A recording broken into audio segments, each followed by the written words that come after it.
Aloha, I'm Lahaina Lee, and this is your Maui Real Estate Advisor Market Report for December 2025. Today, we'll update you on Bill 9, the status of Lahaina's recovery, tourism, and of course, the real estate market here on Maui.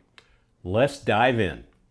The Maui County Council moved Bill 9 forward at its recent meeting, and the vote took many observers by surprise, not because of the outcome, but because the council proceeded before filling the vacant ninth seat. For a bill with island-wide economic, housing, and legal implications, many expected the council to wait until the full membership was restored. Instead, the council chose to advance the measure, underscoring the political urgency surrounding housing and the deep divisions in the community over the future of STRs in apartment-zone buildings. In one of the most striking moments of the meeting, Council Chair Alice Lee closed with unusually blunt remarks that captured her discomfort with the legislation. As she put it, "I have to pay the bills," and then even more forcefully, "This is one of the worst bills I have ever seen." Her comments reflected the tension on the council, with members publicly acknowledging flaws in the bill while advancing it under pressure to, quote, "do something," even if the something is far from being fully formed. Much of that unease centers around the companion hotel zone bill scheduled for its first presentation on December 19th. Even under the most favorable scenario, the hotel zoning legislation introducing new H3, H4 districts will require full public testimony, multiple readings, amendments, and separate council votes. Implementation, should it pass, will not be immediate. Realistically, the zoning overhaul could run well into 2026, which is also an election year for the council members. Chair Lee made it clear that she had major reservations about advancing Bill 9 before establishing the hotel zones that are supposed to serve as a structural counterpart. Without those hotel zones in place, existing apartment-zoned STR owners are in limbo, and Maui's much larger tourism and housing balance just remains unresolved. The sequencing has become a central criticism.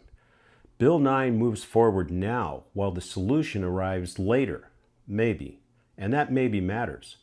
With the hotel bill zone stretching into 2026, the political landscape may look very different by the time implementation decisions come up. There is no guarantee that the same council members supporting Bill 9 today will remain in office when it comes time to finalize, fund, or enforce the zoning changes. The companion bill could be the defining political issue of the next election cycle, influencing both the future of short-term rentals and the future composition of the council itself. For now, Bill 9 advances with momentum, controversy, and considerable uncertainty. Exactly the kind of mix that ensures this conversation is far from over. Meantime, this week we celebrated 100 residential structures completed since the Lahaina and Kula wildfires of 2023. Now let me be clear, 100 structures isn't nothing. It's a benchmark. It has symbolic value for the community. And I also believe that the rate of building will move more quickly as over 500 permits have been approved and many of those are under construction now. That is clearly progress.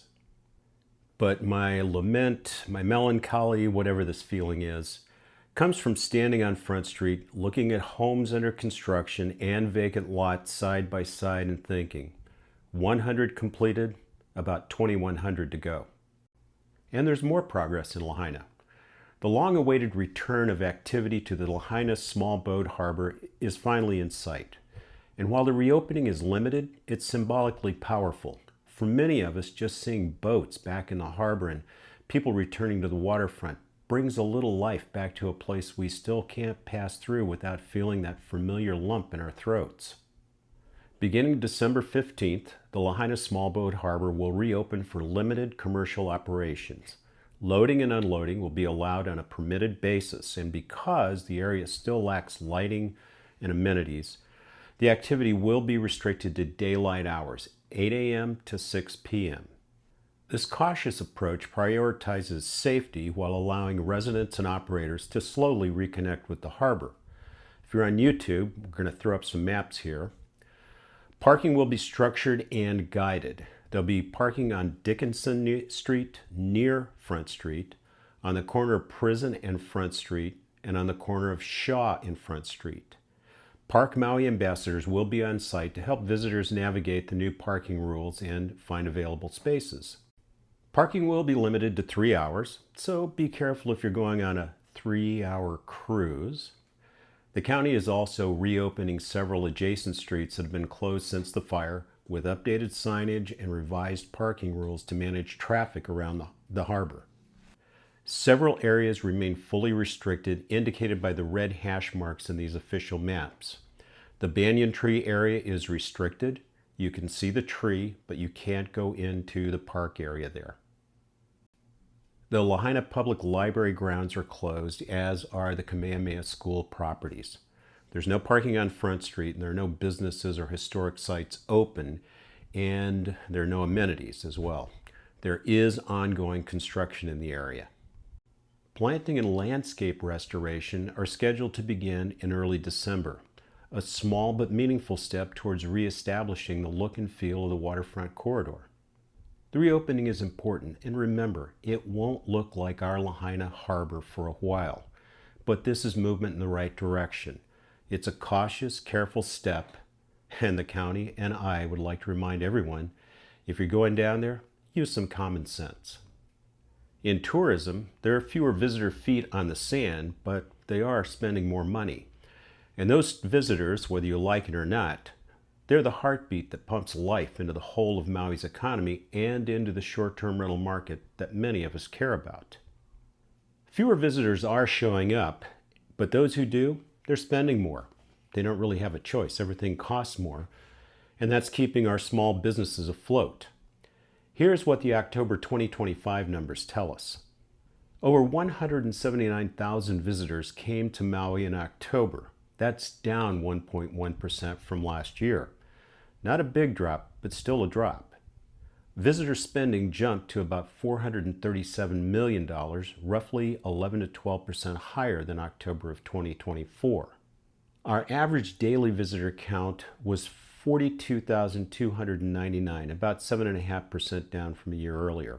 For the year, though, through October, visitor arrivals are up 7.5% compared to 24. Visitor spending is up 12% over the same period.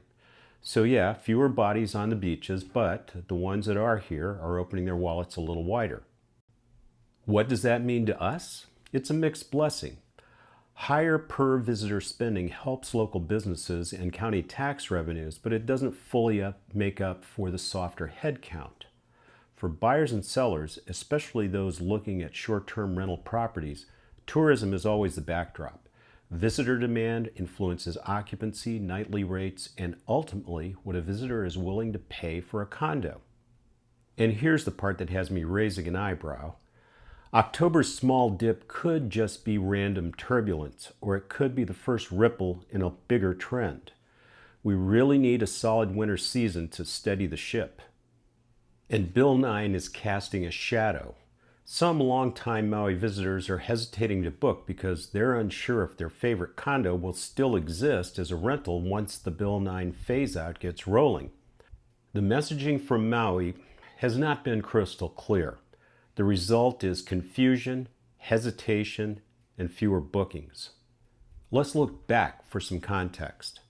15 months after the 2023 fires, November of 2024 actually showed improvement. 197,000 visitors came. That was up 21.6%. Still below 2019 levels by almost 15%. Visitor spending hit $435 million. That was up more than 15%. Average daily census was 51,900. But zoom out to the first 11 months of 2024, and visitation was still down compared to 2023 and dramatically below 2019. Spending was softer year over year too, though still slightly above 2019. Inflation. And since we have so many condo owners on the pod, why don't we look at how hotels versus condos is working out? Hotels continue to outperform condo rentals on occupancy, not dramatically, but consistently. Now, let's be honest, the hotel industry is a vocal supporter of Bill 9. Condos and condotels are their competition, and they know it. For condo owners and would-be condo owners, the message is clear. Demand is here, but it's cautious, it's price sensitive, and it's heavily influenced by our political climate. And how does all that translate into activity in the real estate market? Well, it's time to do the numbers. Condo sales dropped to just 49 in November. After seeing sales in the 60s for a few months in a row, 49 is very disappointing. But November is typically one of our slowest months of the year. The number of sales through 11 months of 2025 is down 22.2% over last year. Inventory, supply, which had been dropping consistently since hitting 900 back in April, jumped almost to that April number again, hitting 890 condos for sale. That, combined with lower sales, gives us almost 18 months of inventory. And, not to be left out, pending sales went the wrong way as well, dropping to 86 condos under contract.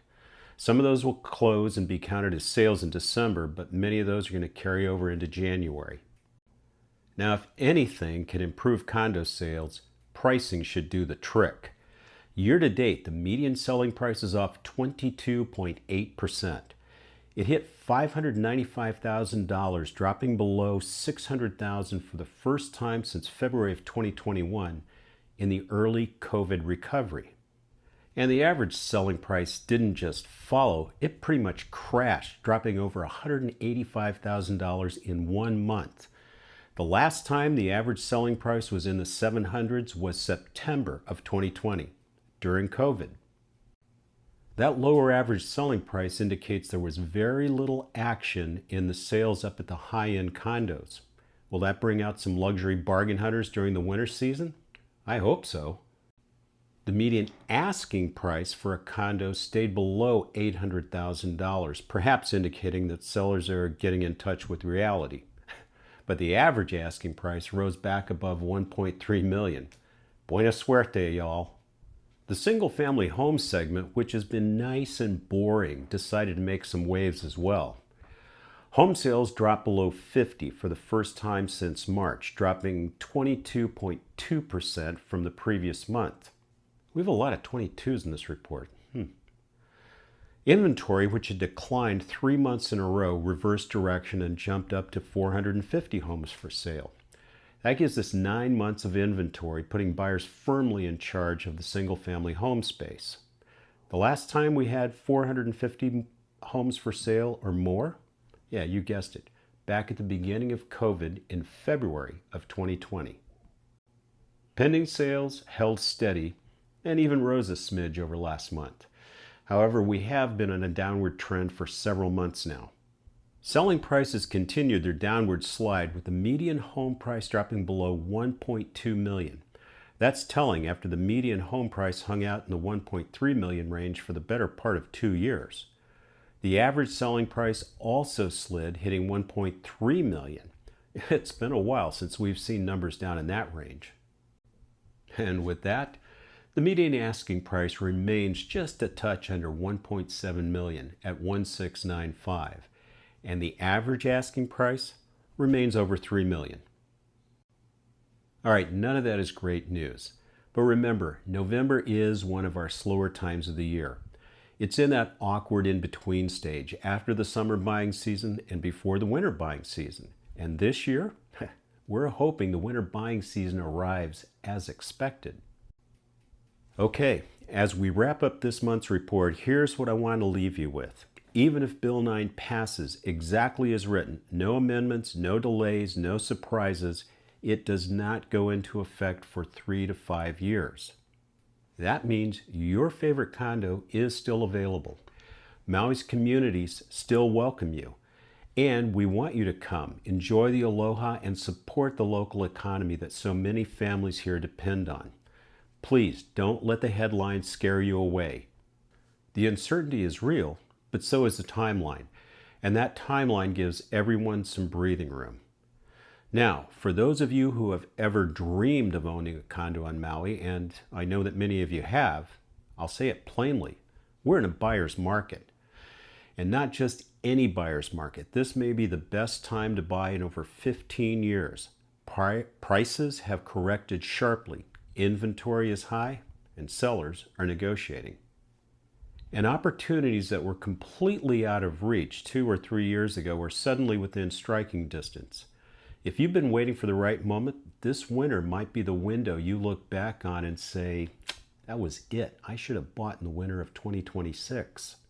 Whether you're planning a trip, watching the market, or thinking about taking the leap into Maui ownership, the Aloha Group team is here to help you navigate it with straight talk, real numbers, and a whole lot of aloha. Thanks for tuning in. If you have comments or questions, drop them below or just shoot an email to lee@alohapots.com. I answer every one. And if you like this episode, give us a like and maybe send it on to someone who is thinking about Maui. And if you haven't already, subscribe to make sure that you don't miss a thing. Oh, and if you or someone you know is thinking about buying, selling, or just keeping track of Maui's real estate market, we've got a fabulous team of seasoned, well-trained agents standing by to help you out. That's all for now. So, from the greatest island on earth, this is Lahaina Lee saying, aloha! Tony Brown produced this podcast. The information provided in this podcast is for educational and informational purposes only. It's not intended as a recommendation to invest in real estate or any other financial asset. We are not financial planners, certified public accountants, or attorneys. You should consult with a qualified professional before making any financial, legal, or investment decisions.